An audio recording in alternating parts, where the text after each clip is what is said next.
What's going on, everybody? This is Tyrone back with Tech Life, and in today's video I wanted to talk to you guys about T-Mobile and the new technology that they're hinting at, which will allow them to throughput gigabit LTE speeds as of next year.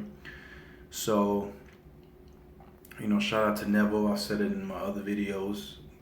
Great job with him and their management, their network team. They all gel well together, and the results are great. Network improvements, as you can see, 700 megahertz in 366 markets covering 225 pops. They have an agreement for up to 270 million, Chicago, Montana. So there's another technology that would allow them to get 1 gigabit speeds. So they will couple three-way carrier aggregation with 4x4 MIMO, 256 QAMs, and then as of next year they're going to be able to carrier aggregate 4x4 MIMO. How that's all going to work, I don't know yet. I'm going to have to look into it. One thing I do know, the phones are going to need a new modem, which Qualcomm is working on for next year. I want to say probably the LG G5s, well, G6, the Galaxy S8. I'm going to say that those devices will have this new chipset to be able to perform this technology for T-Mobile. So at this point, the only other way T-Mobile can increase speeds is by adding new technology. They're pretty much tapped out on spectrum in most markets. In my market, they still have additional band 66 to roll out, and they can open up band 2 to 20 megahertz. So right now I'm at 10. They can open that up to 20 at band 66. That's about all they have left, which is still quite a bit. So if the market share doesn't grow anymore, which it probably will, then this market should be okay. But markets such as New York, where they're low on spectrum but they have it very, very dense, that's already letting you know that most areas they can kind of substitute for not having spectrum by having a very dense network. And in New York, they have a tower almost on every block, but they have a lower amount of spectrum, so it does work.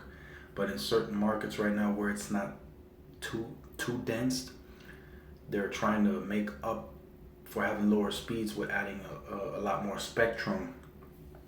So it's definitely working, but they need to densify in pretty much all their markets, such as AT&T. They're just stacking spectrum on top of spectrum, but they're not densifying. So that needs to happen for them to have a robust network. So I just wanted to know what your guys' opinions are. Is T-Mobile going to run out of spectrum in the future? I know they're currently, in the auction of 600 megahertz, but that spectrum probably won't be able to be used till closer to 2020.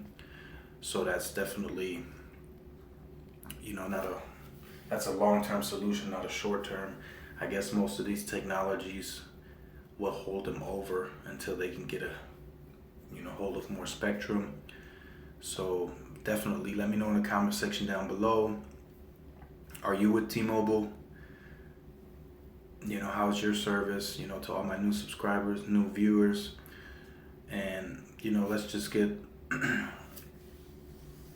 interactive and talk about it. I know there's still a lot of problems out there, a lot of coverage gaps. Let me know about that also. If you have coverage gaps, I'll help you guys out trying to locate your area, see what upgrades are coming, see how much spectrum you have. So let me know. Also let me know if you like the way I did this video. I received feedback from one of my viewers, so I decided to give it a shot. Let me know if you like it. This is something different that I put together. I was working on this for a while now, looking at a good software to use, purchased it. So definitely this is the best one that I was able to find, so let me know.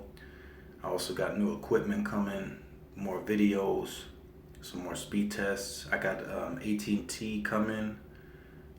It'll be a prepaid option. I'm looking for a phone that can do all of their bands on a prepaid, so I'm looking into that. Verizon, I might do a prepaid for 1 month just to test it out in certain areas to see who's faster and things of that nature. So definitely stay tuned. Also like, share, and subscribe. And this is Tyrone with Tech Life. I'll see y'all in the next video. Peace.